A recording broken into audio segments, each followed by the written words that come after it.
cuesta por día 3.000 bolivianos. 3.000 bolivianos por día. Ahora en estas condiciones de pandemia cuesta de 10.000 a 12.000 bolivianos por día. Imagínense. Es demasiado caro, ingeniero. Están lucrando, tampoco se hace eso, ¿no? Y bueno, la gente por necesidad no puede ver pues a los parientes así, ¿no? O sea, pero eso no se hace tampoco. No es posible. Hola muchachos, buen día. Buenos días, ingeniera. Hola Misael. Hola Michelle. Buen día, Inge. Hola, buen día. ¿Qué es de la amiga Reina? Sea. No hay Reina. Nuestro amigo Miguel. Hola, ¿cómo estás? Ay, ¿cómo ya estás?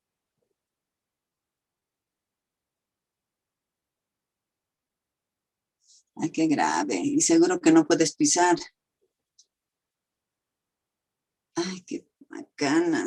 Qué tontera.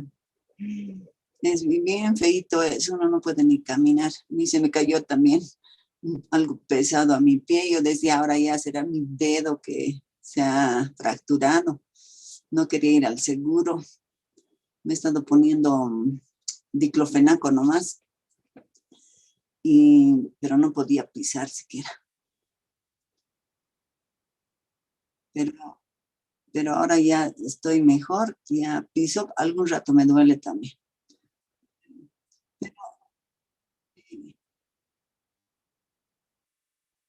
Ay, da miedo, pues uno va con alguna cosita y vuelve con COVID ahí. Medio feo, ¿no?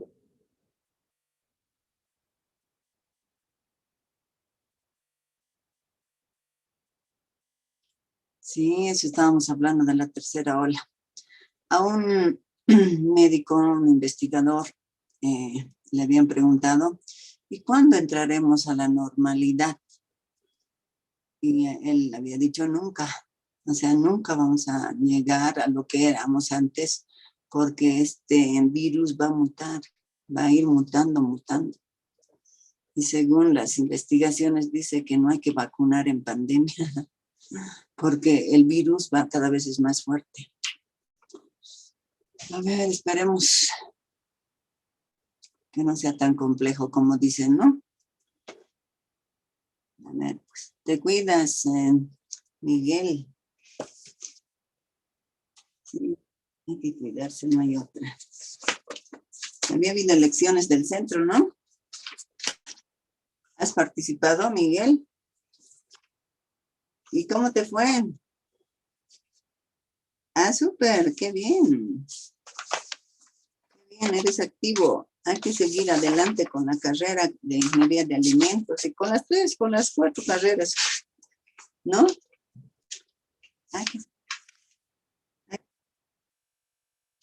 Sí, hay que estar.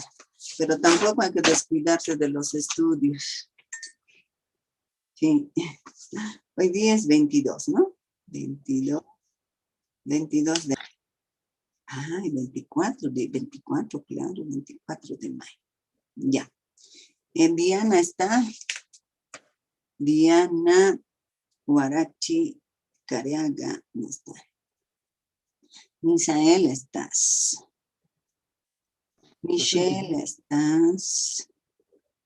Tatiana siempre se duerme. Mauricio estás. Miguel Ferrusino. Alison Guerrero estás. Alondra Pijuán. Presente, Inge. Estás.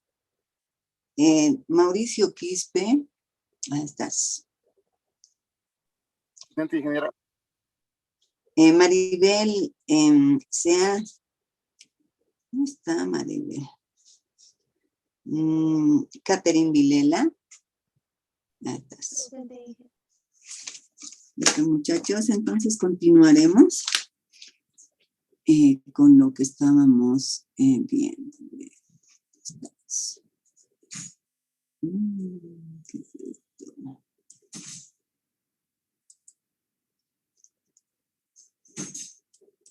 Ya. ¿Recuerdan? Estábamos viendo esta parte de enzimas y habíamos visto la actividad enzimática, ¿no? Habíamos visto la actividad enzimática. Nos acordaremos también que las enzimas reaccionan gracias a este sitio activo, ¿no? Al sitio activo que hace que más o menos hay un mecanismo que proponen y dicen que es como una especie de llave cerradura. Esta es la enzima, esta es la cerradura y el sustrato es la llave que le da a la enzima. O sea que hay una sola llave que va a abrir la cerradura, ¿no? Hay un solo sustrato que va a poder actuar con el centro activo, el sitio activo de las enzimas. Bueno, habíamos dicho que la actividad enzimática más bien es una velocidad, ¿no? Velocidad de reacción. Velocidad de reacción. Si hacemos un gráfico de concentración versus tiempo, estamos haciendo un seguimiento a la reacción, vamos a ver que en el tiempo cero, obviamente no hay concentración de producto. Aquí estamos viendo concentración de producto versus tiempo. Estamos haciendo un seguimiento a una reacción enzimática. En el tiempo cero, la concentración es cero, pero conforme pasa el tiempo, hay formación de producto e inclusive puede llegar a una asíntota en esta parte, ¿no? Pero vemos que en el tiempo inicial, el producto, la concentración del producto tiene un comportamiento lineal en función del tiempo, ¿no? Entonces, si aquí ponemos el producto y aquí el tiempo, entonces podemos describir una ecuación lineal que sería A más B por el tiempo, ¿no? A más B por el tiempo. Y la velocidad de esta reacción sería diferencial de P respecto del tiempo. O sea, aquí derivamos, diferencial de P va a ser B por diferencial de T. Y la velocidad es diferencial de P respecto del tiempo, y en este caso sería igual a la pendiente, ¿no? Entonces la pendiente es B. Y habíamos dicho que la actividad enzimática es la velocidad de reacción dividido entre la concentración de la enzima, ¿no? La velocidad de reacción dividido entre la concentración de la enzima. Entonces, en el tiempo inicial, digamos, en los primeros minutos, el comportamiento es lineal, ¿no? Aquí después es una asíntota, habíamos dicho. Entonces, en el tiempo inicial, la velocidad sería igual a la pendiente, ¿no? Y entonces la actividad enzimática sería igual a la pendiente sobre la concentración de enzima, ¿no? Entonces vean ustedes que la actividad enzimática es la velocidad de reacción. Bueno, esto igual, aquí estamos viendo también el producto, concentración del producto versus tiempo. Entonces, en el tiempo inicial, más o menos, el comportamiento es lineal y posteriormente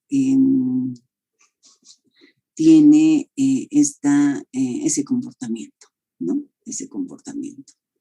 Hay un tiempo en el cual ya la concentración del producto ya no cambia, ¿no? Ya no cambia. Llega a una cierta cantidad de producto, ¿no? Y aquí vemos a diferentes concentraciones de sustrato. Sustrato 1, 2, 3, 4, sustrato 5, que el comportamiento siempre es lineal al inicio, ¿no? Ahora habíamos dicho que para hacer esta determinación de la actividad enzimática íbamos a utilizar la alfa-amilasa. La alfa-amilasa, habíamos dicho que rompe los enlaces 1,4 de la cadena del almidón. El almidón, si se acuerdan, es un polisacárido que está constituido por grandes cantidades de glucosas, ¿no? Unidas por enlace 1,4, ¿no? Tenemos una glucosa, tenemos el carbono 1, 2, 3, 4, 5, 6. Aquí tenemos 1, 2, 3, 4, 5 y 6. Entonces aquí tenemos el 1 y aquí tenemos el 4. Este es el enlace 1, 4. Entonces la alfa-amilasa va a romper estos enlaces y va a producir maltosas, glucosas, maltotriosas, va a producir maltotetrosas y pequeñas cadenas, digamos, disacáridos, trisacáridos, que son azúcares reductores, ¿no? Son azúcares reductores. Un azúcar reductor es aquel que tiene un OH hemiacetálico libre, ¿no? Un OH hemiacetálico libre, ¿no? Entonces aquí tiene el OH hemiacetálico libre. Los monosacáridos son reductores, los disacáridos también son reductores. No. En este caso, las maltosas sí van a ser reductores. No todos los disacáridos son reductores, ¿no? Eso, por favor. Y bueno, para romper este enlace, vamos a utilizar la alfa-amilasa, habíamos dicho, que tiene nombre comercial Termamil, ¿no? Termamil 120. Y bueno, aquí están sus características, su ficha técnica, pero creo que no está completa, ¿no? Aquí está una actividad declarada. Es una alfa-amilasa, actividad declarada 120 KNUs por gramo. Entonces, antes, digamos, en las enzimas, que se llaman las unidades de la actividad, digamos, la empresa más o menos que ponía, ¿no? Por ejemplo, en este caso, KNI, KNU.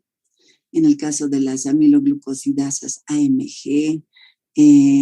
Así cada empresa iba poniendo su actividad más o menos a su albedrío, digamos, ¿no? A su libre albedrío. Por eso es que ahora ya hay en el Sistema Internacional de Unidades una unidad de la actividad enzimática que es el CATAL, ¿no? El CATAL tiene unidades de moles por segundo. Moles, o sea, moles de producto formado por segundo, ¿no? Bueno, seguiremos con esta ficha técnica. El color es un café oscuro, o puede ser claro también, ¿no? El color puede variar según el batch a batch, según, digamos,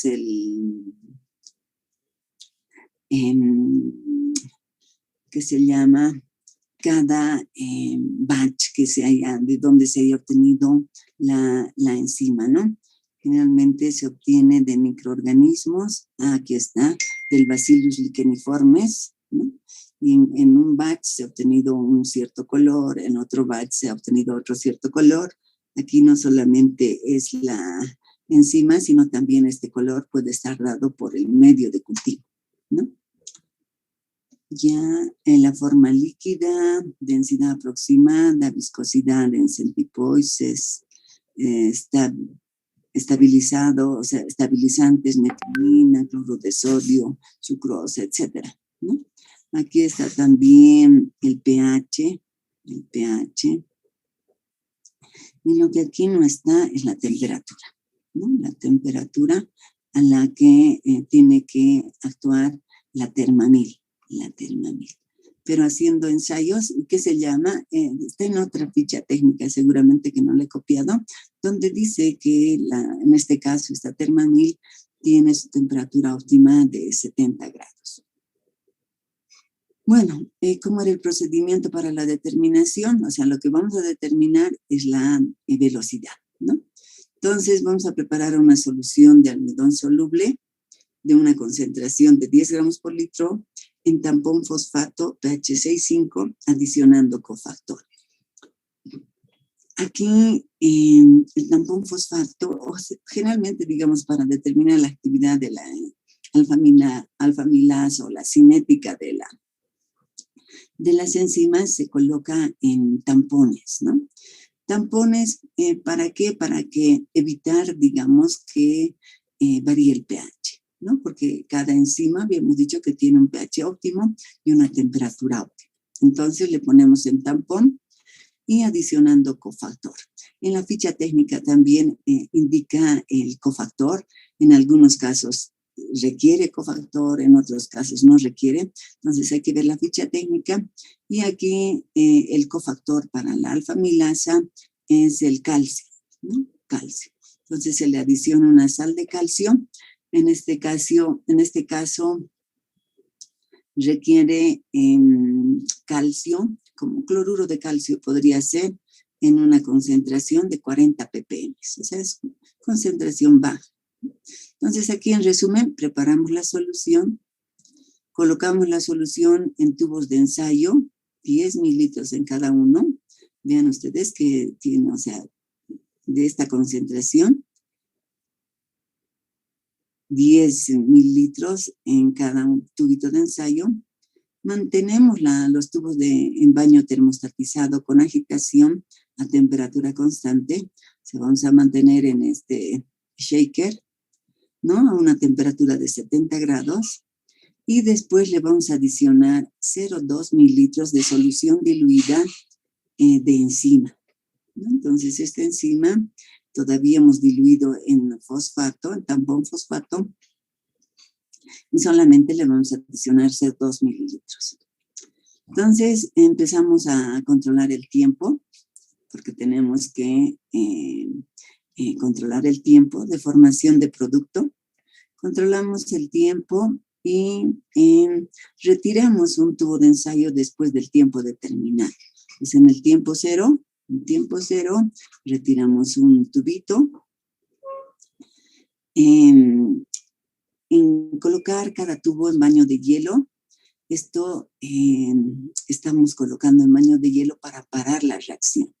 E inclusive para parar definitivamente, vamos a desactivar la enzima, ¿no? Vamos a desactivar la enzima adicionando una base. Y bueno, vamos a realizar diluciones, ¿no? Y determinamos azúcares. Perdón un momentito. Hola. Hola. Hola.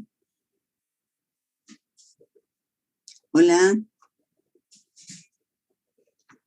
Ya, a ver, perdón un ratito.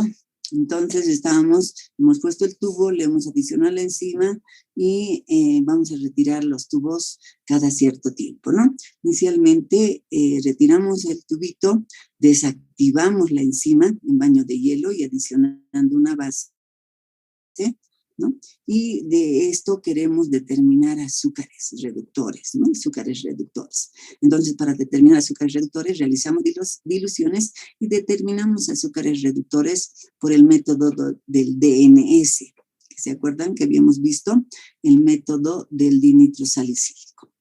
Entonces, pasa 3 minutos y volvemos a hacer esto, ¿no? Pasan otros 3 minutos, volvemos a hacer esto, de tal forma de obtener la concentración de producto en diferentes tiempos. Aquí también hemos visto preparar el tampón fosfato, preparar una solución de almidón, adicionando cofactor, llevar a ebullición durante 1 minuto para gelatinizar el almidón, preparar tubitos de ensayo con 10 mililitros de solución de almidón, colocar los tubos de ensayo en baño María a 70 grados, adicionar la enzima Termamil diluida y después esperar el tiempo de residencia indicado en la tabla, sacar cada tubo de ensayo cumplido el tiempo de residencia, colocar en baño de hielo, adicionar el hidróxido de sodio, realizar la dilución indicada y determinar azúcares reductores totales por el método del DMS y completar la tabla, ¿no? Y determinar la actividad enzimática. Entonces, está fácil nomás, ¿no? Hasta ahí han entendido. Ya habíamos visto eso en la anterior clase. ¿Quién no ha entendido? Misael, ¿has entendido? Diego, ¿has entendido?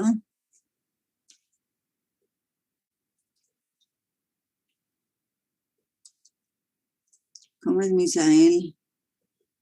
Diego. Ingeniera. Sí, entendí, ingeniero. Ya, muy bien, esto lo hemos visto en la anterior. Y ahora dice, determinar el tiempo necesario del gráfico azúcares reductores totales versus tiempo donde el comportamiento es lineal, ¿no? Entonces, vamos a sacar la concentración de nuestro producto, tenemos diferentes tiempos y vamos a graficar, ¿no? Vamos a graficar, aquí por ejemplo tengo un gráfico de concentración de azúcares que sería el producto de la reacción y aquí el tiempo. Aquí tengo cada 5 minutos y tengo a diferentes temperaturas. Está en fucsia, rosado, es a 70 y está en azul es a 65, ¿no? Entonces nosotros vamos a trabajar a 70, hemos dicho, y aquí estamos viendo que el comportamiento en los 10 primeros minutos, el comportamiento es lineal, ¿no? Y la pendiente sería esta, 0.131 por el tiempo. Esta sería la pendiente, ¿no? Sería la velocidad. Y lo único que tenemos que hacer es dividir entre la concentración de la enzima y sacamos la actividad enzimática, ¿no? Está fácil. Entonces aquí hemos encontrado que son 10 minutos donde el comportamiento es lineal, ¿no? Este tiempo es importante, ¿no? Tiempo es importante. Ahora, lo que vamos a hacer en esta práctica es la determinación de los parámetros cinéticos B máximo y KM. Tal vez inicialmente vemos qué significa esto de la cinética enzimática. Esta cinética enzimática es el estudio de la velocidad a la cual se lleva a cabo una reacción catalizada por una enzima y de los factores que la afectan. Entonces, vemos la velocidad a la que se va a llevar a cabo la reacción y también vamos a ver los factores que pueden afectar, digamos, la reacción. Generalmente habíamos dicho, cuando hablamos de enzimas, generalmente los factores que van a afectar van a ser el pH, la temperatura, presencia de algunos cofactores, inhibidores de la reacción, ¿no? Concentración de sustrato, ¿no? Entonces esos van a ser algunos factores que van a influir en la velocidad de reacción, ¿no? ¿Se acuerdan? Hay un postulado que tal vez, bueno, ya han debido ver en teoría, es la teoría de Michaelis y Menten, ¿no? Que Michaelis y Menten han estudiado esta reacción y han dicho que la enzima cataliza una reacción donde el sustrato se une, digamos, a la enzima, reacciona la enzima con el sustrato, forma un complejo enzima-sustrato,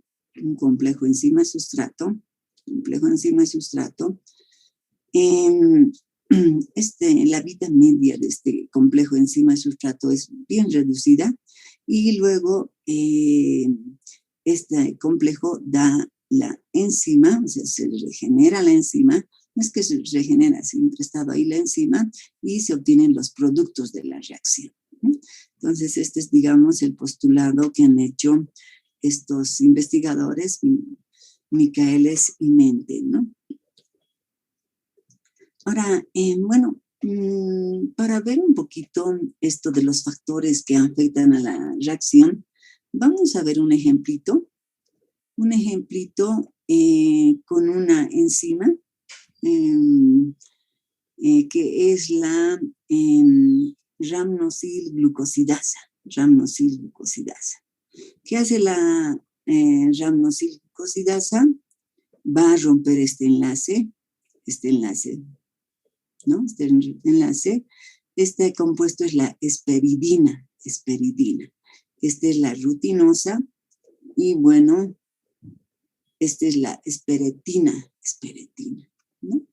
Esto solamente no es necesario que ni siquiera sepamos la acción de esto, es para ver, digamos, que también hay simuladores que ven, o sea que ya, bueno, los investigadores han visto de estas reacciones y han puesto los simuladores para saber, digamos, cuál es la temperatura óptima de acción, cuál es el pH óptimo de acción, ¿no? Lo que importa de esta reacción es que aquí tenemos la rutinosa, que es un azúcar reductor, ¿no? Es un disacárido, pero tiene el OH M-acetálico libre, ¿no? Y por lo tanto es un azúcar reductor. ¿Cómo podríamos hacer el seguimiento a esta reacción? Podríamos hacer el seguimiento por el método del DNS. ¿Se acuerdan que en el método del DNS lo que veíamos era la concentración de azúcares reductores totales, ¿no? Y en realidad lo que veíamos era la coloración, ¿no? O sea, hacíamos por el método espectrofotométrico y veíamos la coloración. A mayor coloración, mayor concentración de azúcares. Entonces, lo que leíamos en el espectrofotómetro era la absorbancia, ¿no? La absorbancia. Entonces, aquí tenemos este simulador que nosotros lo que hacemos es variar el pH, podríamos modificar el pH, podríamos modificar la temperatura, le ponemos el tampón, ¿no? El tampón y el sustrato, ponemos la muestra, ya le ponemos la enzima aquí, actúa durante 1 hora y después determinamos azúcares, ¿no? Entonces, determinamos azúcares y esta muestra llevamos al espectrofotómetro y nos tiene que dar las lecturas de absorbancia, ¿no? A ver, vamos a ver cómo funciona esto.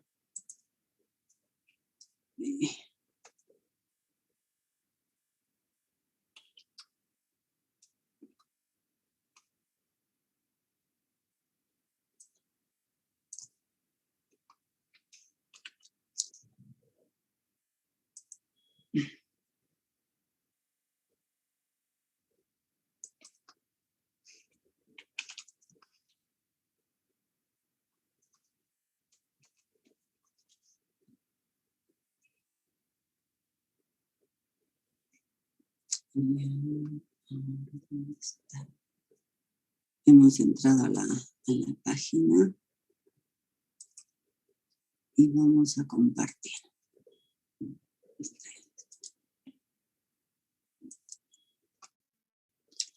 Sí se ve, ¿no?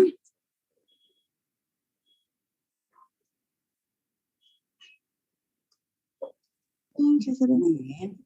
Entonces aquí dan las instrucciones de qué es lo que hay que hacer. En resumen, uno puede variar el pH de este simulador, varía el pH, puede variar la temperatura también, ¿no? A ver qué tal si hacemos un ejemplito. Ya, con un pH de 7 y una temperatura de 60 grados, ¿no? Entonces aquí apretamos esto para simular, ¿no? Que le estamos poniendo el tampón y el sustrato, Le estamos poniendo la muestra, la enzima. Ahora está incubando supuestamente a este pH durante 1 hora, ¿no? Ya incubado. Ahora le adicionamos el DNS, o sea, lo que queremos es determinar azúcares. Le ponemos el DNS, está reaccionando aquí en el baño a 100 grados, ya ha reaccionado. Y bueno, ya ha cambiado de color y leemos la absorbancia.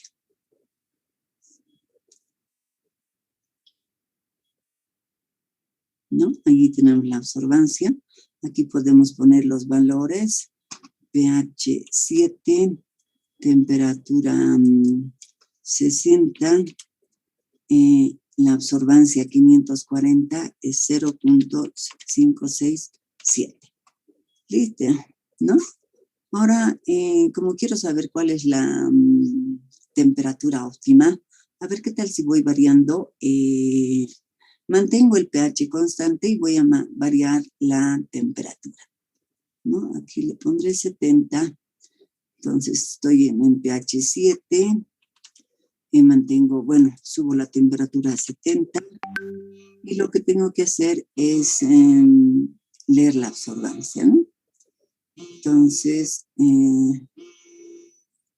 pongo el tampón, pongo la muestra, reacciona,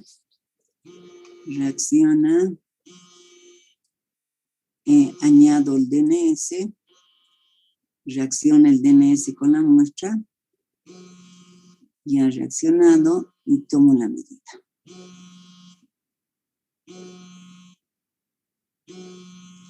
Aquí me han salido 0.817, ¿no?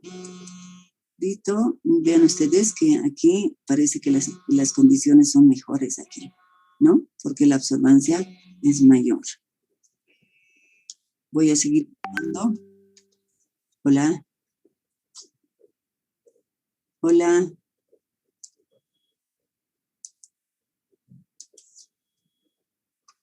Hola.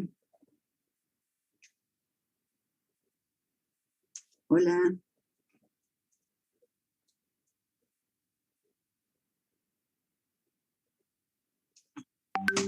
Ya añado esto. Tomo la medida.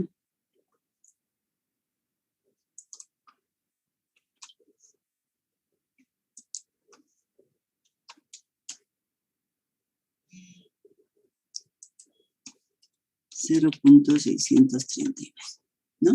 Entonces aquí estamos viendo que aquí a 70 grados hay mayor cantidad de azúcares. Por lo tanto, la absorbancia es mejor.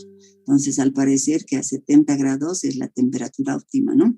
Porque es subir de 60 a 70, es el pico aumentado, y aquí a 80 ha disminuido, ¿no?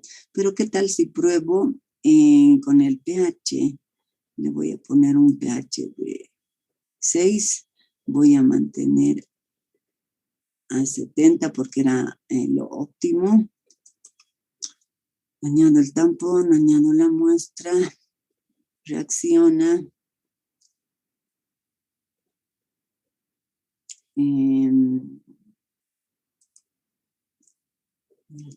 Esto, tomo la medida.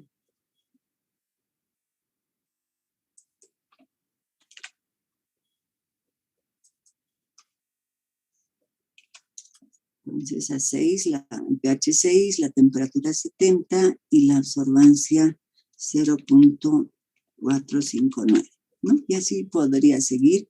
Pero vean ustedes que aquí la temperatura óptima sería esta, ¿no?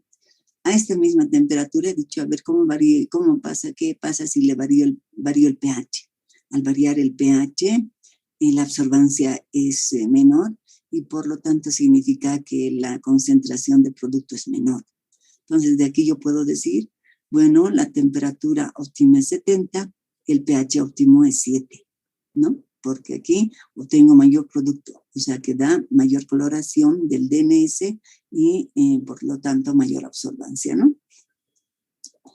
Interesante, ¿no? De este simuladorcito. ¿Han entendido cómo funciona esto? Aquí con este simulador solamente estoy viendo temperaturas y pHs óptimos de acción. ¿Tienen preguntas? Ingeniera, una consulta. Sí, dime. ¿Para qué? Solo es para una enzima, ¿verdad?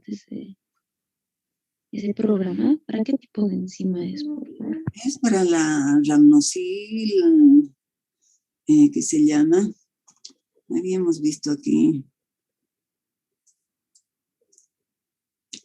¿Dónde estás? A ver.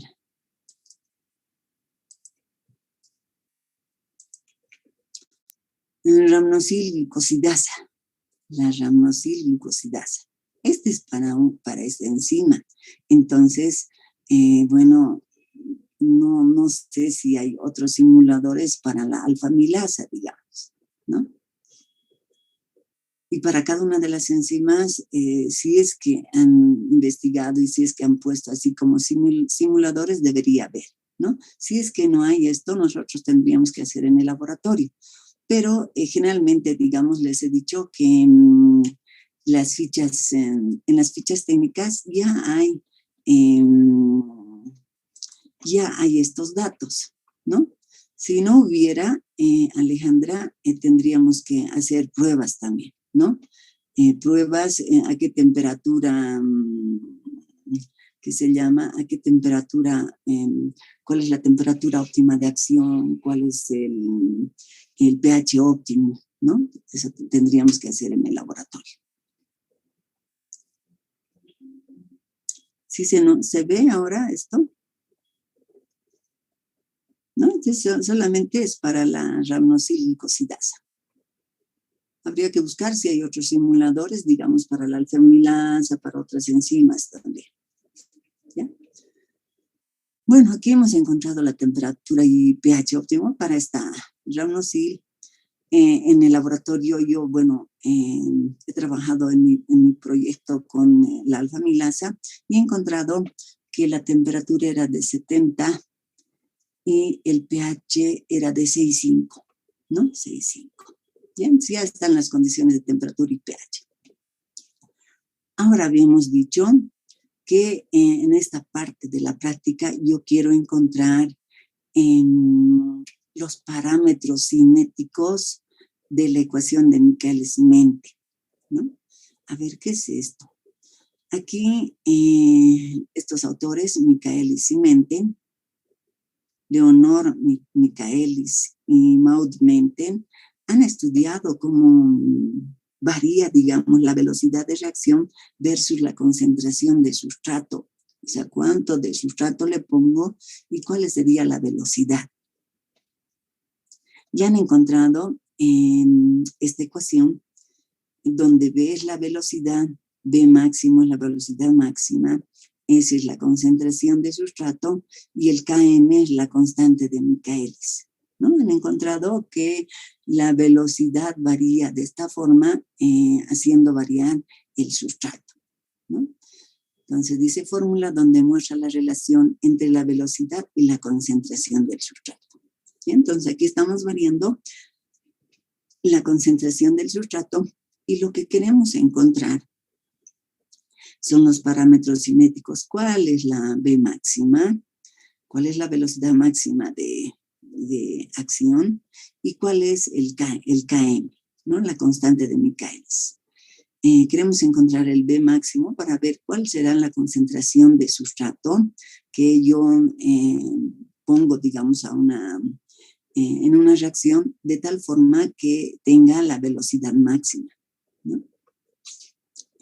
Entonces, ¿ves esto primero? La teoría de Michaelis y Menten. La ecuación de Michaelis y Menten es la ecuación de velocidad para las reacciones catalizadas por enzimas frente a un sustrato. Cuando la velocidad inicial es exactamente igual, cuando la velocidad inicial, primero veremos esto. Se han hecho estudios de cómo varía la velocidad en función a la concentración del sustrato, ¿no? Aquí estoy aumentando la concentración del sustrato. Aquí también, bueno, obviamente la velocidad. Y veo que en la velocidad de la reacción enzimática tiene este comportamiento, ¿no? Una hipérbola, ¿no? Donde tiene aquí una constante, digamos, ¿no? Se llega a una asíntota. Entonces, variando el sustrato, va a variar la velocidad. Al aumentar el sustrato, aumenta la velocidad. Llega un momento en el cual varío más el sustrato y aquí más o menos en esa concentración de sustrato en este gráfico, ya la velocidad es máxima. Aquí aumento más sustrato y aquí ya, inclusive al aumentar más sustrato, no va a cambiar la velocidad. ¿No?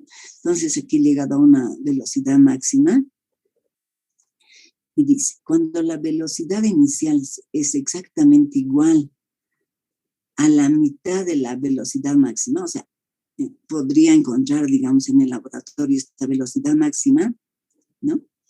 En este gráfico divido entre 2 la velocidad máxima, divido entre 2, mitad de la velocidad máxima, entro al gráfico y de ese gráfico puedo obtener el Km, ¿no? La constante de Michaelis-Menten. Por eso dice, cuando la velocidad inicial es exactamente igual a la mitad de la velocidad máxima, se deduce que la concentración de sustrato es igual a la constante Km. Entonces aquí estamos con la concentración de sustrato. Entonces, de esta forma, podría haber encontrado el B máximo y el Km, ¿no? B máximo y el Km, eso es lo que yo quiero determinar. Pero tal vez lo podría hacer un poco más sencillo, ¿no? A ver, pero para hacerlo un poquito más sencillo, a ver, veremos esto. Ahora, aquí estoy viendo, estos en verde son las enzimitas, ¿no? Las enzimas. Aquí hay baja concentración de sustrato, ¿no? Entonces hay enzimas libres que están esperando que haya sustrato. Aquí voy a aumentar la concentración de sustrato. Estoy aumentando la concentración de sustrato. Y bueno, todavía hay alguna, esta enzima tal vez tendría que reaccionar con este sustrato, ¿no? Aquí, si la concentración, digamos, es 1, 2, 3, 4, 5, estamos poniendo 5 miligramos, ¿no? Bueno, estamos manteniendo la concentración de enzimas. 3, 5. Aquí 2, 4, 5, ¿no? Pero aquí voy aumentando cada vez la concentración del sustrato. Aumento. Aquí aumento también la concentración de sustrato.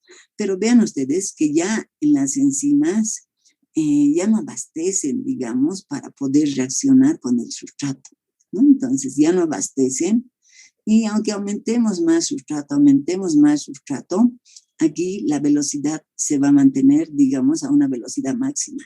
Ya las enzimas no van a tener esa capacidad, digamos, de poder seguir reaccionando con el sustrato, ¿no? Entonces, por eso llegamos a una velocidad máxima, ¿no?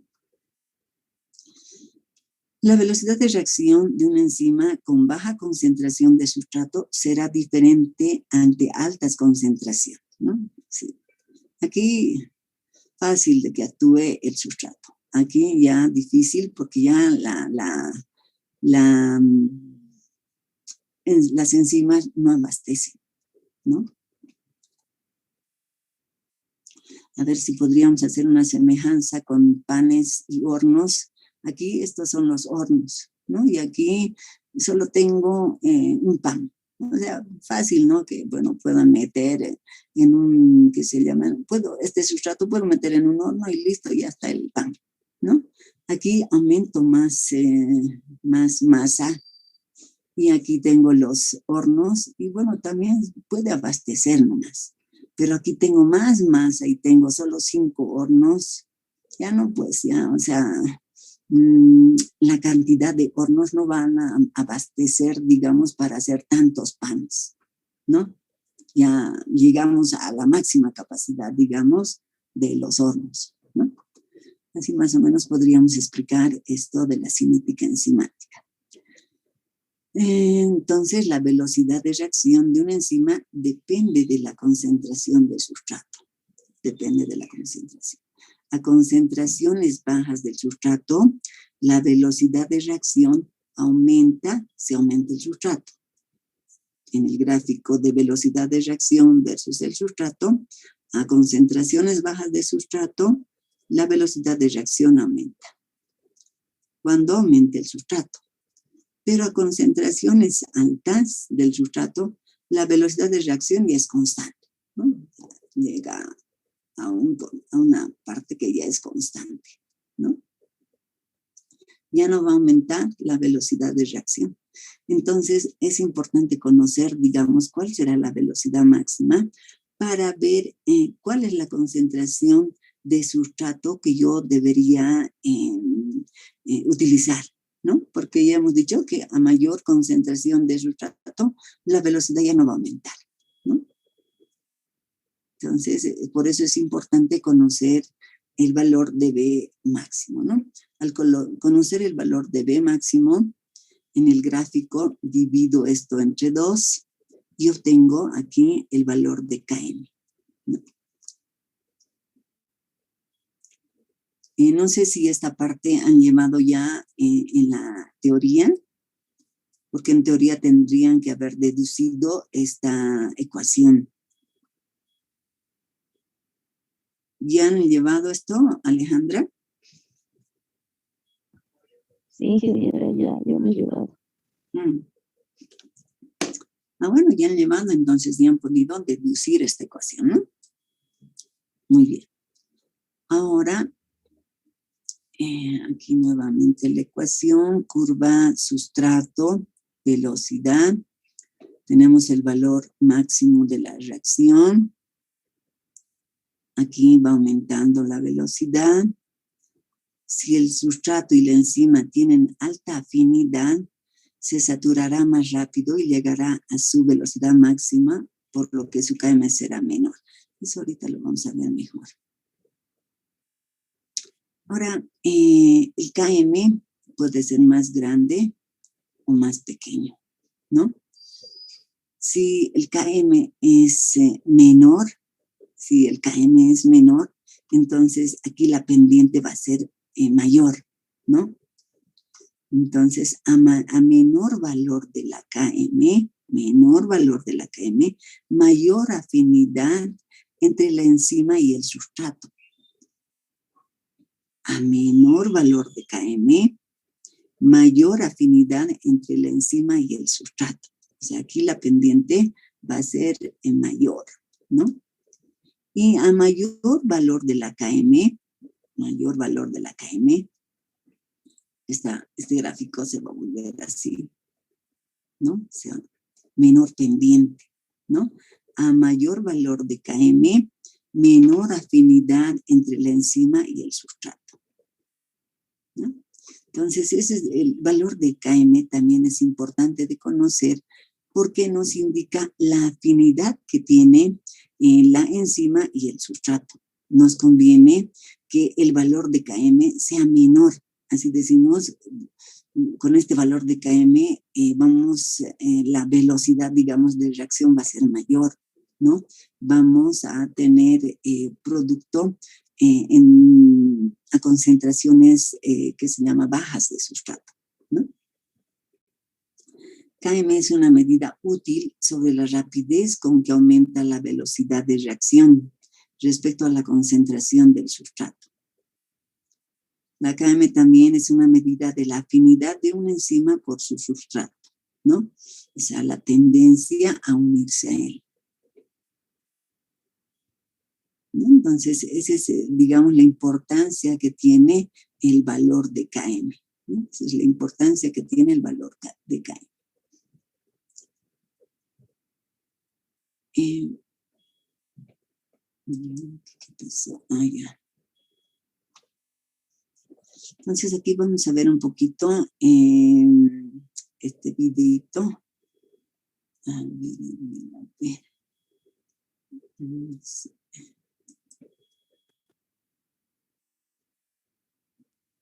Si le hemos puesto, sí, está con sonido. Ya, ahora sí.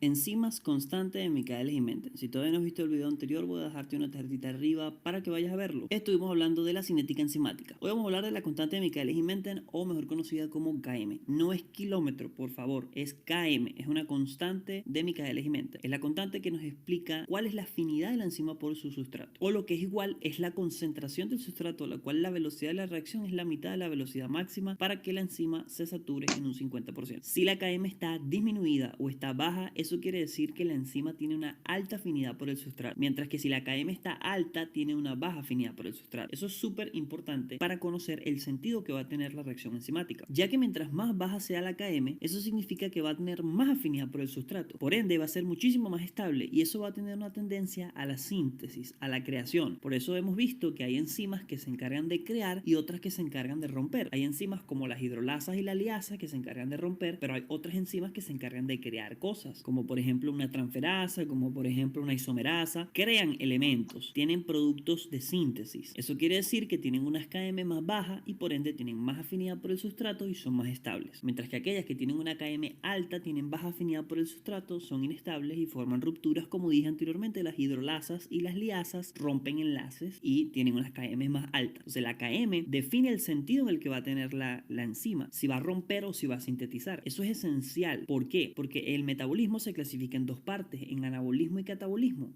Catabolismo degrada, el anabolismo sintetiza. El sentido que tenga cada enzima va a depender entonces de su Km. ¿Y cómo se calcula la Km? Dividiendo la velocidad máxima de la reacción entre 2. Así de sencillo. Aquí vemos esta gráfica. Esta línea que está acá es la concentración del sustrato. Se pone un corchete y una S. Toda esta línea es la velocidad. La curva va en relación, yo lo expliqué en el video anterior. La curva va en relación a la concentración del sustrato. A medida que va aumentando, va subiendo. Todo esto es una cinética de primer orden, desde este punto en adelante. Cuando llega al punto C, que es la velocidad máxima, hay una cinética de orden 0. La enzima se satura, se forma el complejo enzima-sustrato y la reacción alcanza su velocidad máxima y se queda estancado en la línea. La Km es la concentración del sustrato, a la cual la velocidad de la reacción es la mitad de la velocidad máxima, o sea, es la velocidad máxima dividida entre 2 y se expresa en la línea de la concentración del sustrato, porque la Km es la afinidad que tiene la enzima por su sustrato, por ende debe estar expresada en la línea de la concentración del sustrato. Entonces, para volverlo a explicar, el punto A es donde inicia la reacción, va aumentando progresivamente. En el punto B, la mitad de las moléculas de la enzima están saturadas por el sustrato. Ya en el punto C, la velocidad de la reacción no continúa, porque las enzimas están saturadas totalmente por el sustrato. Y al agregar mayor cantidad de este a la reacción, no continúa, porque se alcanzó la velocidad máxima de la misma. Características importantes de la Km, aspectos importantes de una Km. Primero, los valores de Km de las enzimas son próximos a la de las concentraciones fisiológicas de su sustrato. Si hay una pequeña variación en el sustrato, hay grandes cambios en la velocidad de la reacción. Si hay dos sustratos que pertenecen a la misma enzima, pero llegan a tener, por ejemplo, distintas Km, el que presente la alta Km, o sea, la menor afinidad por la enzima, debe saber que la reacción transcurre siempre a menor velocidad que con la del sustrato de menor Km. Y esta última, ya la habíamos hablado, ya la mencioné anteriormente, si la Km es alta, el complejo enzima-sustrato es inestable, entonces hay una tendencia a destruirlo. Son enzimas de tipo hidrolasas o liasas, por ejemplo, clase 3 y clase 4. Si la Km por el contrario es baja, el complejo enzima-sustrato es mucho más estable y hay una tendencia a formar. O sea, esto está relacionado con el anabolismo, con la síntesis, la creación de sustancias. Muchas gracias por ver este video. No olvides darle like, compartir y suscribirte. Si todavía no te has suscrito, por favor, darle al botón rojo y suscríbete. Activa la campanita de notificaciones para que te avise cuando...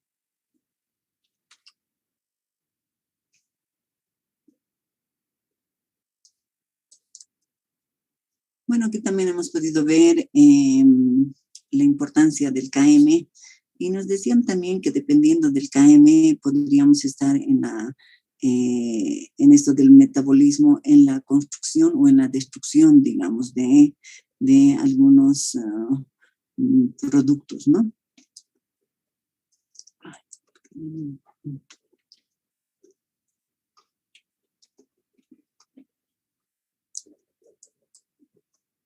Bueno, ahora entonces lo que habíamos dicho, que lo que queremos determinar es el valor de B máximo y el valor del KM, ¿no? Entonces, para determinar más fácilmente este valor del B máximo y del KM, nosotros vamos a recurrir a la gráfica de Lineweber y Burke, ¿no? O del doble recíproco, o del doble recíproco. ¿Cómo es esto del doble recíproco? Resulta de invertir la ecuación de Michaelis-Menten para obtener una ecuación de una línea recta. Entonces, aquí estamos invirtiendo esta ecuación. Sería 1 sobre B, sería KM sobre B máximo y sobre S, ¿no? Más S sobre S es 1, sería 1 sobre B máximo, ¿no? Entonces, esta es la ecuación, digamos, invertida de la ecuación de Michaelis-Menten. Y ahora, si graficamos 1 sobre B versus 1 sobre S, 1 sobre B en ordenadas y 1 sobre S en abscisas, tenemos que nos resulta una línea recta dependiente KM sobre B máximo, ¿no? KM sobre B máximo es la pendiente y la ordenada en el origen, es 1 sobre B máximo. Entonces aquí al hacer esta linearización, en realidad tenemos esta ecuación donde Y es 1 sobre la velocidad y la pendiente es, ¿qué se llama? No, aquí está mal, ¿no? Estamos graficando Y versus X. La pendiente es A. La pendiente en este caso es KM sobre B máximo. ¿No ven? Entonces, si yo encuentro aquí el B máximo, encuentro el B máximo, reemplazo en esta ecuación el B máximo, he encontrado la pendiente y despejo el KM, ¿no? Entonces, vean ustedes que es más fácil, digamos, determinar, haciendo esta gráfica del doble recíproco, puedo encontrar más fácilmente el B máximo y el KM, ¿no? Determina con mayor facilidad la velocidad máxima a comparación de la hipérbola de la ecuación de Michaelis. Entonces, es conveniente hacer esta linearización. No es la única que se ha propuesto, se ha propuesto varias linearizaciones, pero la que se dice que tiene menos error es esta del doble recíproco. Aquí está nuevamente la representación de la doble inversa, del doble recíproco. Aquí estoy graficando 1 sobre B y aquí 1 sobre S. 1 sobre B y 1 sobre S, ¿no? Entonces la pendiente va a ser KM sobre B máximo y la ordenada en el origen va a ser 1 sobre B máximo, ¿no? Lo mismo que habíamos visto antes. Hay otro tipo de linearizaciones, la representación de Eddington-Hofstee.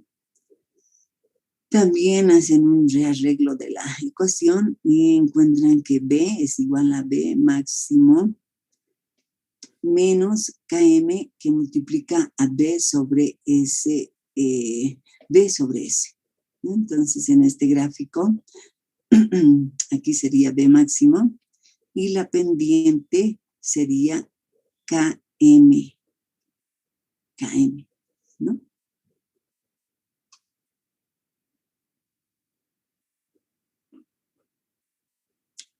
Lo que están graficando es B sobre S, B sobre S, B sobre S. Y por eso es que la pendiente es KM, ¿no? Aquí también tenemos otra representación de Hannes y Wolf, que grafica S sobre B versus S. Entonces, aquí la pendiente es 1 sobre B máximo y aquí la ordenada en el origen es KM sobre B máximo, ¿no? KM sobre B máximo. Entonces, han hecho estos, digamos, artilugios para encontrar de mejor forma, digamos, el valor de BM y de KM, ¿no? Pero se dice que esta linearización del doble recíproco de Lineweber y Burke es la que no tiene tanto error, ¿no? Aquí encontramos el KM y el B máximo, ¿no? Ya. Aquí también podríamos ver un videito de esta. En este vídeo vamos a resumir la determinación de las constantes cinéticas. Se está escuchando, ¿no? ¿Se escucha el audio, muchachos? Sí. Oh, muy bien. Constante de Michaelis y velocidad máxima de una reacción catalizada por un enzima.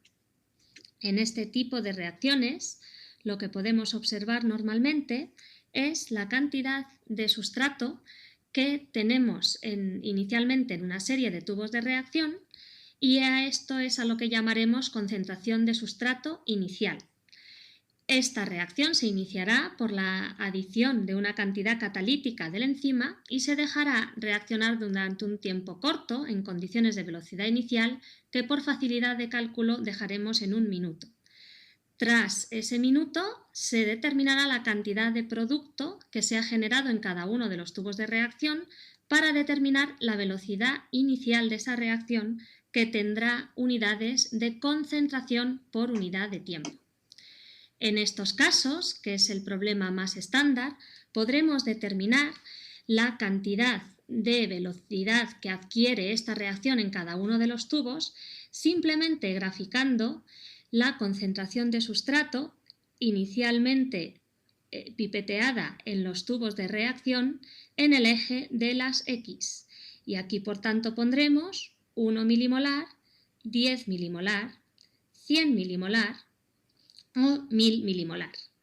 Lo mismo haremos en el eje de las Y's con la velocidad inicial de esta reacción, que tendrá unidades de micromolar partido por minuto en este caso, y sería de 1, 2 o 3 micromoles por minuto. Si graficamos los diferentes puntos de esta reacción, lo que podremos observar es que se ajustan a una hipérbole, que es precisamente el cálculo matemático inicial, el modelado que realizaron Michaelis y Menten, y que nos permite inferir por un cálculo gráfico simplemente extrapolando la velocidad máxima de esta reacción, que sería la asíntota de la velocidad a la que llega en las concentraciones de sustrato más elevadas, y que en este caso se podría aproximar a 3 micromolar por minuto. Lo mismo podríamos hacer una intrapolación gráfica para calcular la KM. Para eso deberíamos ver el valor que se corresponde con un medio de esa velocidad máxima, en este caso serían 1,5 micromolar minuto, intrapolarlo gráficamente a qué concentración de sustrato pertenece esa mitad de la velocidad máxima. Esa concentración de sustrato es lo que se define como la KM, y en esta reacción sería de 10 milimolar. Sin embargo, este abordaje es un abordaje con muchos errores, y lo más directo y menos incorrecto experimentalmente hablando sería realizar una gráfica de inversos, en el que la velocidad inicial se tomaría como inverso en el eje de las Y's en unidades de micromolar minuto a la -1, y por tanto tendríamos que calcular el inverso de cada uno de estos valores, que sería de 1, 0,5, 0,33 y 0,33 micromolar minuto. Lo mismo podríamos calcular en el eje de las X con la concentración de sustrato, realizando la misma operación, milimolar a la -1, y los datos que nos daría sería 1, 0,1, 0,01 y 0,001. Si pudiéramos graficar estos valores en una gráfica de inversos, lo que tendríamos es unos puntos que se corresponderían con los valores más altos de la concentración de sustrato más pegados al eje de las IES, y de esta manera tendríamos todos los valores aquí. Y por otro lado, los valores de velocidad inicial, como inverso, se graficarían en el eje de las IES, sus unidades serían micromolar minuto a la -1 y tendrían un valor máximo de 1 y un valor medio de 0,5 con el valor más repetido de 0,33. Graficando estos valores nos quedaría aproximadamente estos puntos y, como veis, podríamos intrapolar una gráfica que tendríamos que realizar un ajuste matemático lineal y extrapolar en el eje de las X en los valores negativos el valor de corte que nos daría un valor de -1 partido por la constante de Michaelis. En este caso nos daría un valor aproximado de 0,1, lo cual nos diría que la Km es de 10 milimolar. Este valor se asemeja mucho al valor que hemos calculado anteriormente, pero tiene un valor matemático mucho más fino. Lo mismo podríamos hacer, en este caso, con la velocidad máxima. Tendríamos que ver cuál es el punto de corte con el eje de las IES y nos daría 1 partido por la velocidad máxima, y como en este caso ese valor es de 0,3, de nuevo estas unidades son micromolar minuto a la -1, podemos calcular que la velocidad máxima será de 3 micromolar minuto al hacer la reacción inversa. Este valor, como veis, también se asemeja mucho al anteriormente calculado, pero si tomáramos decimales veríamos que estos valores son mucho más exactos y precisos que los anteriores.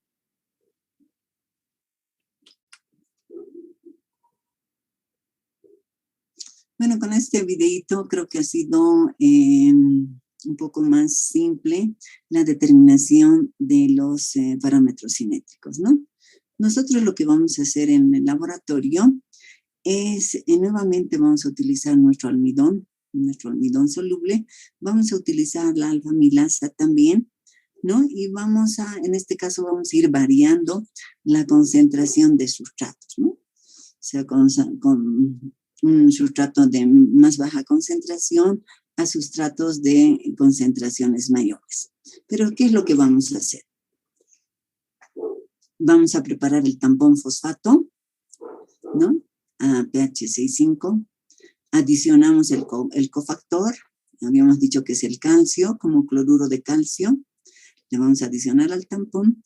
Preparamos una solución madre de 25 gramos de almidón soluble en tampón adicionando cofactor, ¿no? Entonces, pesamos el almidón y preparamos a 25 gramos por litro, pero en vez de disolver en agua, vamos a disolver en tampón y le adicionamos el cofactor.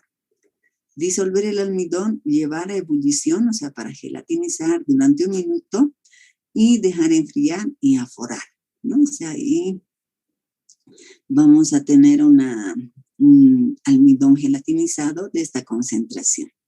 Y luego, por diluciones, obtenemos soluciones de almidón de 2.5,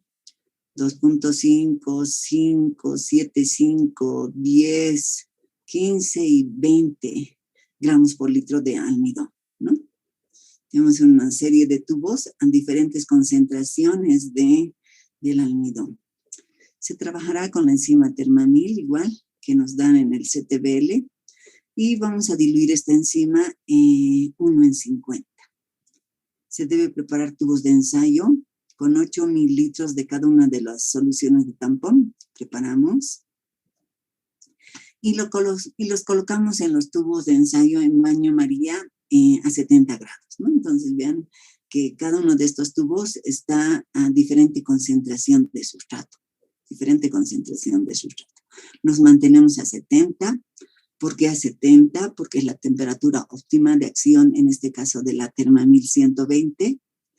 Y luego adicionamos la enzima diluida en cada tubo. Esperamos el tiempo de residencia obtenido en la práctica anterior. ¿Se acuerdan que en la práctica anterior habíamos obtenido un tiempo de residencia de 10 minutos, ¿no? Entonces hemos dicho, 10 minutos es el tiempo donde el comportamiento es lineal, ¿no? Y bueno, entonces esperamos ese tiempo de residencia de 10 minutos. Sacamos cada tubo de ensayo cumplido el tiempo de residencia y colocamos en baño de hielo. Entonces aquí mantenemos el tiempo constante. Lo que variamos es la concentración de sustrato, ¿no? Realizamos la dilución y determinamos azúcares reductores totales por el método del dinitrosalicílico. Y completamos la tabla. Después de completar la tabla, determinamos los valores de B máximo y KM. Esta es la tabla a diferentes concentraciones de sustrato inicial, 2,5, 5, 7,5, 10, 15, 20, ¿no? Hacemos la dilución respectiva, encontramos la absorbancia. Aquí con el, ¿qué se llama? Con la ecuación que habíamos obtenido en la práctica del DNS, convertimos absorbancia a azúcares. Esto sería azúcares de la dilución. Y con la dilución que tenemos encontramos la concentración de azúcares reales. Entonces aquí lo que nos interesa es la concentración inicial y la concentración de azúcares reales. Ahora encontramos la velocidad. ¿Cómo es que encontramos la velocidad? Encontramos la velocidad que se llama viendo cuánto de azúcares se han formado en un tiempo de 10 minutos. ¿No ve? ¿Cuántos azúcares se han formado en un tiempo de 10 minutos? El tiempo es constante, entonces en realidad vamos a dividir o sea, la concentración de azúcares sobre el tiempo. Y ahí nos va a dar los datos de velocidad. Y aquí, teniendo velocidad, calculamos el inverso de la velocidad y lo vamos a graficar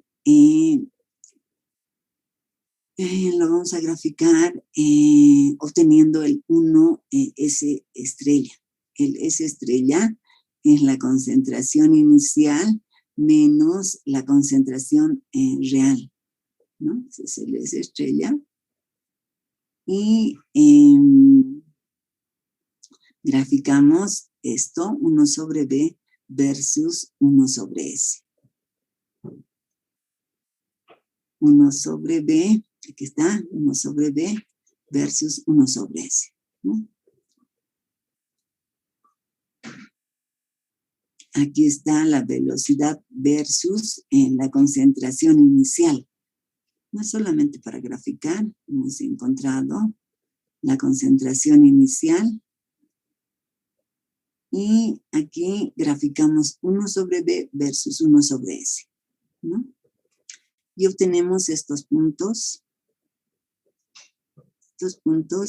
Aquí tenemos la pendiente y tenemos la ordenada en el origen, ¿no? Entonces, de este gráfico obtenemos la pendiente y la ordenada en el origen, ¿no? Ahora, teniendo esos puntos,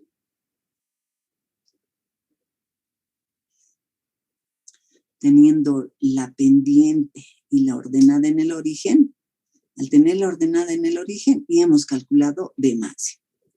Y como tenemos ya B máximo, reemplazamos aquí y con la pendiente encontramos el KM, ¿no? Entonces, eso es lo que vamos a hacer en el laboratorio, lo que hubiéramos hecho en el laboratorio más bien. No es tan difícil. El único problema aquí es a veces ver la dilución. ¿Qué dilución vamos a hacer? ¿No? Pero bueno, como yo ya hice todo esto, tengo las diluciones, ¿no? Voy a dar las diluciones. Ustedes de esta dilución van a hacer la determinación de azúcares del DNE con el DNS. Encuentran absorbancia.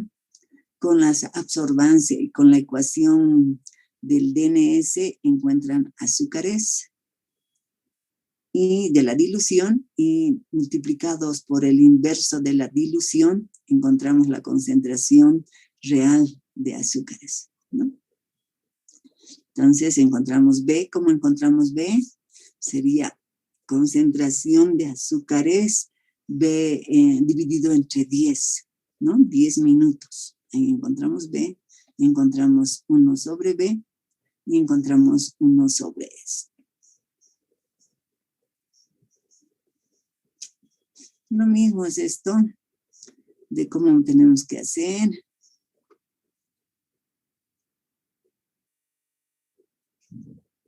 ¿No? No sé si tienen alguna pregunta.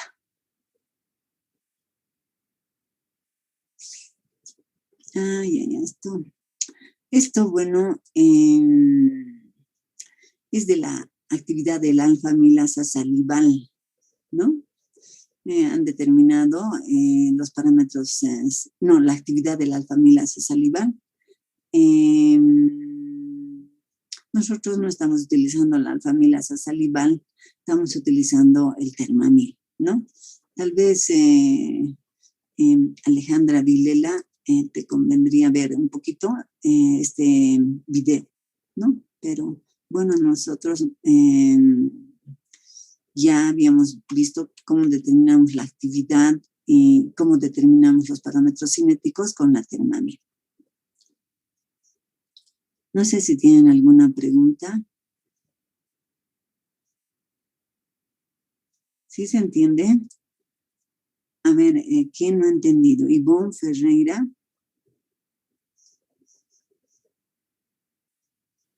¿Se entiende, Inge? Ya, a ver, yo les voy a preguntar entonces. Aquí preparo mis tubitos de ensayo con estas concentraciones. ¿Qué concentraciones son estas?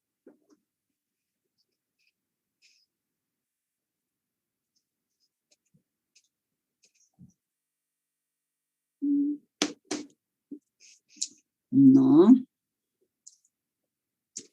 ¿Qué concentraciones son estas, Michelle Cortés? ¿Es la concentración del almidón? Sí, ese es el sustrato, ¿no? La enzima hemos dicho, Miguel, que vamos a mantener constante. La concentración de enzima vamos a mantener constante, ¿ya? Lo que vamos a variar es la concentración del sustrato. Ahora, aquí, ¿para qué voy a hacer? O sea, la dilución. O sea, aquí preparo mi almidón. Preparo mi almidón. Y luego de preparar el almidón, voy a ponerla encima y voy a dejar a 70 grados, ¿no? Por 10 minutos habíamos dicho. ¿Qué va a pasar después de los 10 minutos? ¿Qué va a pasar, Ivonne?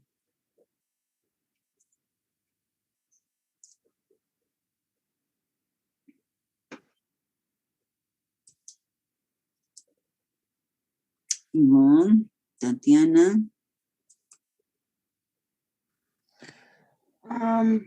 Vamos a medir lo que es su transmitancia. Ya, ¿qué va a ser la enzima? ¿Cuál es la enzima, hemos dicho? Alfa-amilasa. Ya, ¿cuál es el sustrato? Almidón. Ya, después de 10 minutos a 70 grados centígrados, ¿cuál será el producto formado?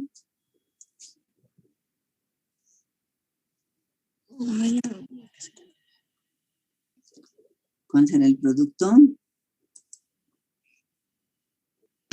glucosa sin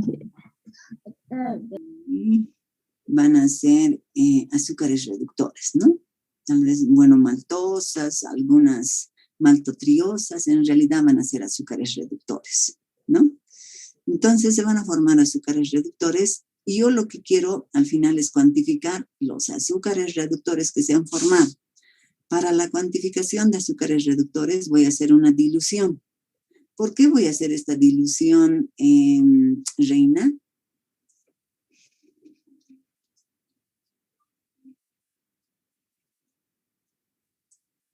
Para poder calcular la concentración. Sí, o sea, hago la dilución porque tal vez, digamos, la concentración es muy alta y no va a entrar, digamos, en el rango donde, ¿qué se llama? Tiene validez la ecuación de azúcares versus la absorbancia, ¿no? Por eso voy a hacer la dilución. Hago la dilución. Después de la dilución, ¿qué harías, Misael? Aquí he hecho ya la dilución. Aquí se supone que hay azúcares, ¿no ve? Glucosas, maltosas, maltotriosas, dextrosas límites. Después de eso, ingeniera, yo creo que hay que medir las absorbancias. Directamente mido la absorbancia, o sea, hago la dilución y mido absorbancias. Antes de eso, yo creo que hay que realizar ¿dónde está lo que me anoté? Hay que, claro, en los tubos de ensayo ya tienes las diluciones, ingeniera, entonces ver la temperatura y luego el pH y luego ya recién se lleva al equipo para medir las absorbancias. Absorbancias, sí. A ver, ¿qué dices? Tenemos que llevar a cabo la reacción del DNS para poder ver la coloración y poder leer las absorbancias. Sí, aquí tenemos que hacer la reacción del DNS, ¿no? La reacción del DNS es para medir azúcares reductores. Y vamos a tener diferente coloración, ¿no? Según la concentración. Y de eso vamos a medir la absorbancia. O sea, ya sabes, Misael, aquí diluimos. De estas diluciones hacemos aquí el método del DNS. Hacemos el método del DNS y leemos absorbancias. Leemos absorbancias y colocamos aquí las absorbancias. Y después, ¿qué hago? A ver, ¿quién? Reina. Reina, ¿qué hago luego? Ya tenemos los datos de absorbancia y con la ecuación ya despejamos, encontramos la concentración. De azúcares, de la dilución, ¿no ve? Sí. Está muy Sí, bien. sí. Ya. Encontramos la concentración de azúcares de la dilución y después, ¿cómo encuentro la concentración real? Alejandra. Dividimos por el factor de dilución. ¿Qué es eso? Multiplicamos por el inverso de la dilución. Multiplicamos por el inverso de la dilución y encontramos la concentración real. ¿No ve? Muy bien, hasta aquí está bien. Ahora, ¿cómo calculamos B? A ver, Miguel. ¿Cómo calculamos B?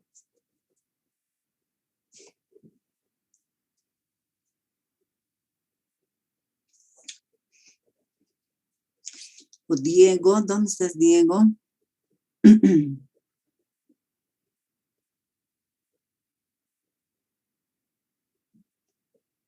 Diego, Mauricio, ¿estás?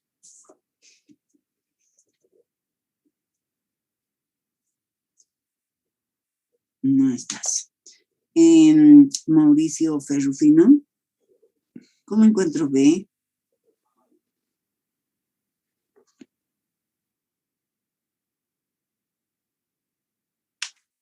A ver, con estos datos, a ver cómo podría calcular B. Ingeniera, hay que, la concentración real se divide sobre el tiempo y ahí se determina la velocidad que es moles por segundo. Sí, ¿y qué se llama? Aquí directamente habíamos dicho que vamos a dividir entre 10, ¿no ven? 10 minutos. ¿Por qué 10 minutos? Porque en la práctica anterior habíamos dicho que el comportamiento es lineal hasta 10 minutos, ¿no? Y todo este ensayo lo hemos hecho después de 10 minutos, ¿no? O sea, 10 minutos hemos hecho que actúe la enzima con el sustrato, ¿no? Por eso vamos a dividir esto entre 10. Sacamos la inversa, ¿no? Ya tenemos el B, sacamos la inversa. Ahora, ese asterisco nos dice que es la inicial menos S.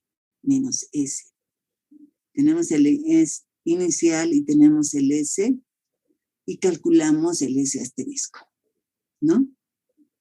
Tenemos el S asterisco, sacamos la inversa y graficamos 1 sobre B versus 1 sobre B versus 1 sobre S, ¿no? Y entonces la pendiente nos va a dar KM sobre B máximo y la ordenada en el origen 1 sobre B máximo. Entonces calculamos el B máximo aquí y este B máximo lo reemplazamos y obtenemos el valor de KM, ¿no? Entonces así vamos a encontrar los parámetros cinéticos, ¿no? El KM y el B máximo. No está tan difícil, ¿no? No está difícil. ¿Tienen alguna pregunta?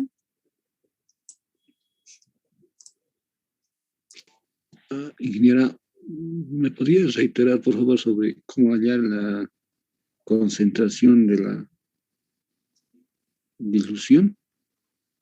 Ahí un poquito Ahí te has detenido un poco. Antes de la real, ingeniera, ¿cómo se halla? Ya, a ver, ¿dónde estamos? Ya, aquí hacemos la dilución, ¿no ven? Sí. Hemos puesto al tubo 2.5, 5, 7, 5 de almidón, ¿no ves? Suspensión, solución de almidón. Hasta ahí está bien, ¿no? Sí. Hemos puesto ahí, aquí, y después lo que vamos a mantener, o sea, vamos a poner a estos tubitos donde están las concentraciones de almidón y los vamos a poner en baño María. En baño María a 70 grados centígrados, ¿no? O sea, para que se atemperen inicialmente. Cuando esté a 70 grados centígrados, le vamos a adicionar la enzima. Le vamos a adicionar la enzima. Lo que va a pasar con la enzima y el almidón es que esta enzima va a romper los enlaces glucosídicos alfa 1,4 y va a convertir en azúcares. ¿No ve? Entonces aquí inicialmente había almidón y después de 10 minutos manteniendo a 70 grados hay azúcares también, ¿no? Azúcares. O sea, el almidón ha sido convertido en glucosas, en maltosas, en maltotriosas por la alfa-amilasa. Y aquí lo que estamos haciendo es, aquí hay azúcares, ¿no? Y lo que vamos a hacer ahora, como hay azúcares y no sabemos tal vez la concentración es muy alta, de azúcares reductores, vamos a hacer la dilución. ¿Ya? Hacemos la dilución. O sea, después de que ha ocurrido la reacción, hacemos la dilución. Yo les voy a decir qué dilución se hace. Y después aquí, no es que voy a poner esos tubos directamente al espectrofotómetro para leer la absorbancia, sino tengo que hacer que se llama, lo que quiero es analizar azúcares, lo que quiero analizar es cuánto de producto se ha formado, ¿no? Para analizar azúcares tenemos un método que es del DNS, ¿se acuerdan? El DNS decía, ponga 0,5 mililitros de la muestra, 0,5 mililitros del reactivo DNS, 5 minutos en ebullición, adicionar 5 mililitros de agua y leer la absorbancia, ¿no? Leer la absorbancia. En esos tubitos, inicialmente la coloración era amarilla y dependiendo de la cantidad de azúcares, ha habido una coloración más intensa. Entonces, lo que nosotros vamos a leer ver en el espectrofotómetro es la intensidad de color. La intensidad de color sería la absorbancia, ¿no? Tal vez más oscurito, un poco más claro, ¿no? Ahí leemos la absorbancia. Y con ese valor de la absorbancia y nuestra ecuación que nos obtenida en la determinación del DNS, obtenemos la concentración. Ahora está más claro, todavía no has entendido, Misael. Está bien, ingeniera. Está bien. Gracias, Inge. ¿Han entendido todos?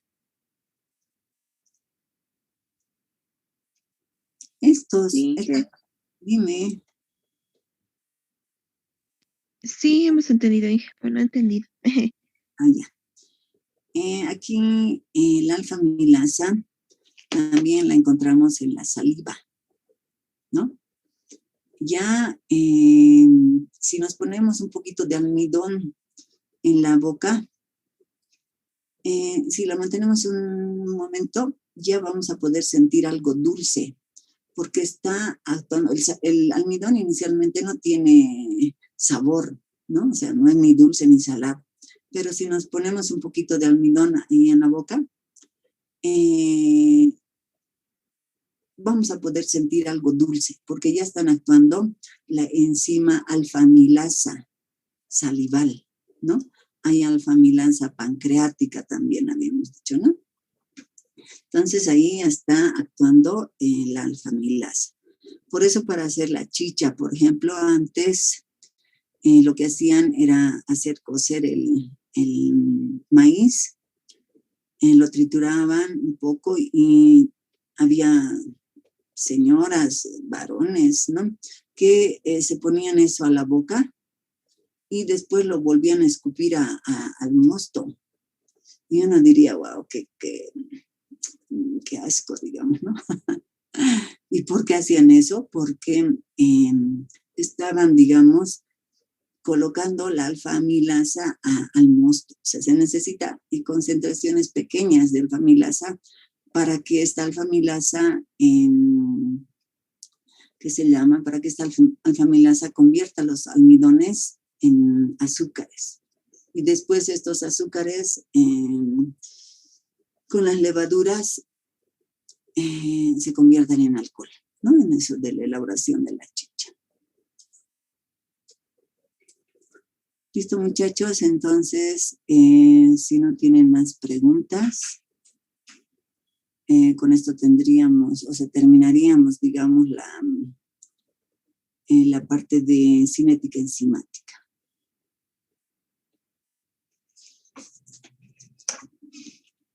Entonces, hoy día es 24. El próximo lunes, ¿qué fecha es? 31. 31 de mayo. Hay 31, ¿no ve? Mayo. 31 de mayo darían el examen de actividad enzimática, actividad y de cinética. Cinética enzimática. Y bueno, Ya la próxima clase, ¿cuál sería? Del 31, 7, no sé.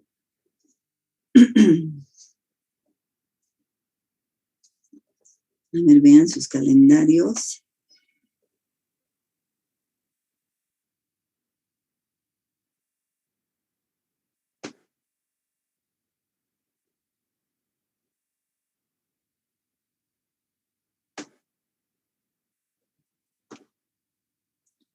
Siete, ¿no? El 7 de mayo ya podrían podríamos ver la parte de defensa de proyectos.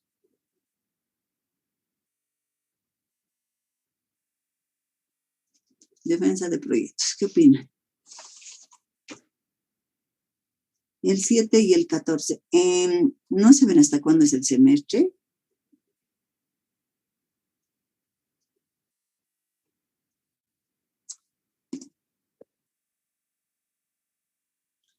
Ah, ya.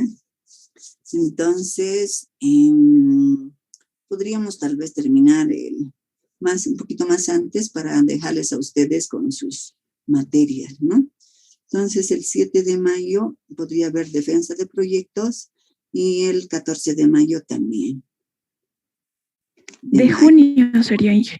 Sí, sigo en mayo. 7 de junio y 14 de junio. Ya. ¿Quién va a hacer la defensa?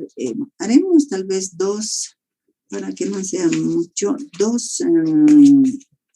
2 proyectos por clase. Entonces, el 7 de junio, perdón, ¿quiénes van a defender?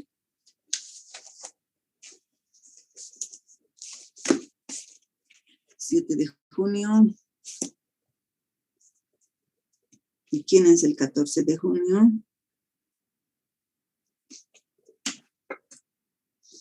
Ya, muchachos, ¿quién es?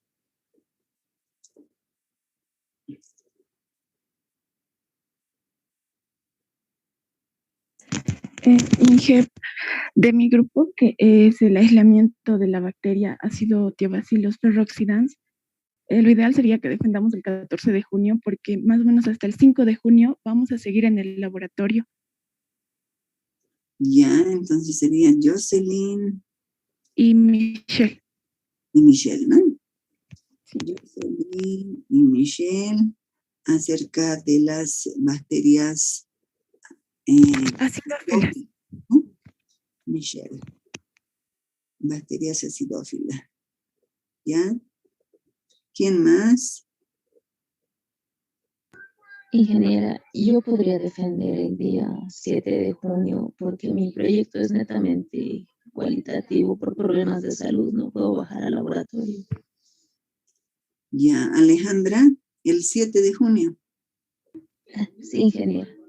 Ya, ¿qué tienes, Alejandra? No me quiero adelantar, pero creo que otra vez me he infectado, Inge. Ay, no, qué grave. ¿Qué tal si vas tomando ya, qué se llama? Haz gárgaras de bicarbonato. No creo todavía citromicina. Eso, pero que te diga el médico de la citromicina. Pero en gárgaras de bicarbonato. Sí, ingeniera. Todos mis familiares son médicos, así que están viniendo a monitorear, pero por el momento no creen que sea eso. Todavía no me he hecho la prueba, recién me iba a hacer mañana. Ya, pero, o sea, si haces las gárgaras de bicarbonato, no te va a hacer daño. Si es que no te has infectado, no te va a hacer daño a nada. O sea, la cosa es prevenir. O sea, dice que el virus, lo primero que se queda en la parte de la nariz, aquí la parte de atrás de la garganta. Y la cosa es sacarlo antes de que entre a los pulmones. Y tal vez haces, que se llama baus de manzanilla. Eso es, que se llama antiinflamatorio. No te va a hacer daño. Si no estás, no te va a hacer daño. pero sí puedes disminuir la carga viral, Alejandra. Está bien, ingeniera. Estaba haciendo paus de manzanilla y esas cosas. Ojalá no sea, ojalá solo sea un resfrío. Ojalá que no sea, ojalá que no sea. Y con tu bebé vas a tener cuidado. Sí, por temas de la pandemia tuve que volver a mi casa y aquí están mis papás también, son mayores de edad, igual mis tíos, eso es lo que me preocupa. Ay, no, tampoco creo que podrías hacer eso porque son más vulnerables las personas mayores. Medio complejo, ¿no? Medio complejo, Sí, pero sí. esperemos que no te hayas contaminado. Pero yo he visto que los jóvenes pasan rápido. Hace una semana se contaminó mi sobrino, 2 sobrinos, que uno vive en Santa Cruz, otro vive aquí, habían estado en Cochabamba viéndole a su mamá, habían ido a la peluquería juntos, ahí ha sido el único lugar donde se han sacado el barbijo, y uno se ha vuelto a Santa Cruz, el otro se ha vuelto a La Paz, y en Santa Cruz está mal uno y el otro aquí mal. Y el de Santa Cruz ha tenido más problemas de salud, y el de La Paz aquí, que se llama medio asintomático. El problema que le había contagiado a su bebé. Todo un lío, no, bien grave. Y eso estoy viendo que está pasando más en jóvenes ahora. Tienen que cuidarse, muchachos, tienen que cuidarse. Qué grave. Esperemos que no sea nada grave, pero eso estate haciendo, Alejandra. Está bien, ingeniera, gracias por sus recomendaciones. Espero que no sea nada grave. Vas a estar bien. Además, tienes que estar bien, tienes que estar fuerte.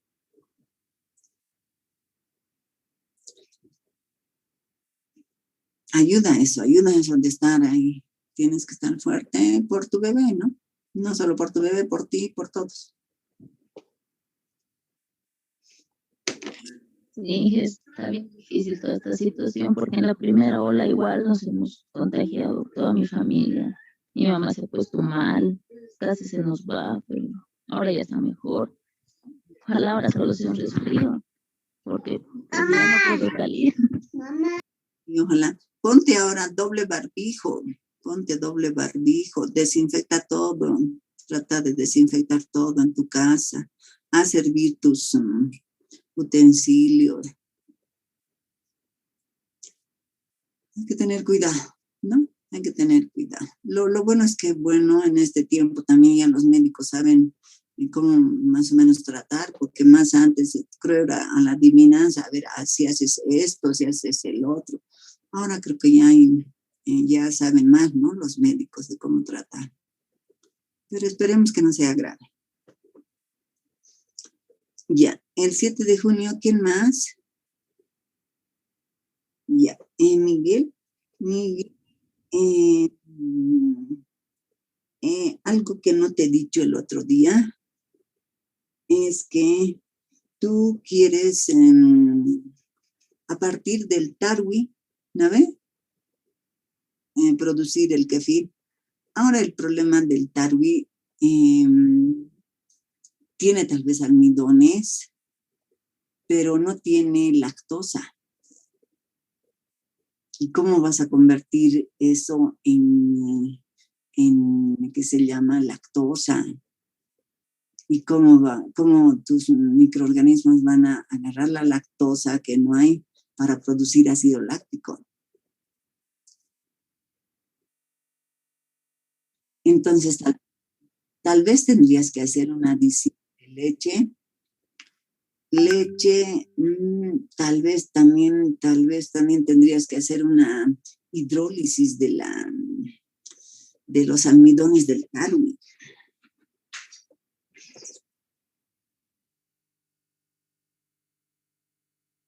Averigua eso porque si no, o sea, no hay lactosa y no va a dar, digamos, ácido láctico, ¿no? Ya, averigua bien porque no se te va a formar, sino porque los almidones tendrías que degradar los azúcares y azúcares y lactosa, porque en el kefir hay también fermentación alcohólica y es debido a los azúcares que tenías. Pero en el tarwi no tienes ni azúcares. Ya, sí, ya. El 14 de junio, ¿quién más? Nosotras, Inge, con mi grupo, el de extracción de aceite a partir del germen de trigo. Reina y Tatiana. Sí, utilizando enzimas. Ah, ya. Obtención de extracción de aceite, ¿no? Sí. ¿Cuánto de aceite tiene tu, qué era? Tu germen de trigo? Ingeniera, recién le vamos a hacer las pruebas. Tenemos como 1 kilo del germen de trigo y entonces en esta semana lo vamos a ver cuánto vamos a extraer. Eso tendrías que tener como referencia porque dependiendo de la... De medio kilo hemos visto que obtienen como 20 ml, así. Ah, ya. O sea, habría que ver. Evidencia bibliográfica. Porque dependiendo del porcentaje, la forma de extracción, si el porcentaje es alto, se puede hacer por presión. Pero si el porcentaje es bajo, se tendría que hacer por extracción con solventes.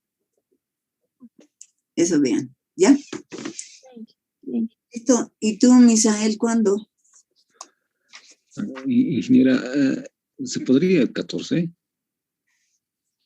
El 14, ya digamos. Entonces, Misael, Sí, ¿cuál es tu tema? Era obtención del bioetanol a partir del jugo de piña. Ah, ya, etanol a partir de piña. Sí, con la adición de la Saccharomyces cerevisiae. Ya, muy bien. Listo. ¿Quién más falta? Diego. Diego. No hay Diego. Listo, muchachos. Entonces ya están para el 7 de junio. Alejandra y Miguel. Para el 14, Jocelyn, Michelle, Reina y Tatiana. Y Misael más, ¿no? Inge, en nuestro grupo también está Diana. Ah, Diana. ¿Dónde estás? Sí. Diana sí. Careaga. Sí. Ya, está bien, Michelle. Listo. Solo faltaría el amigo Diego.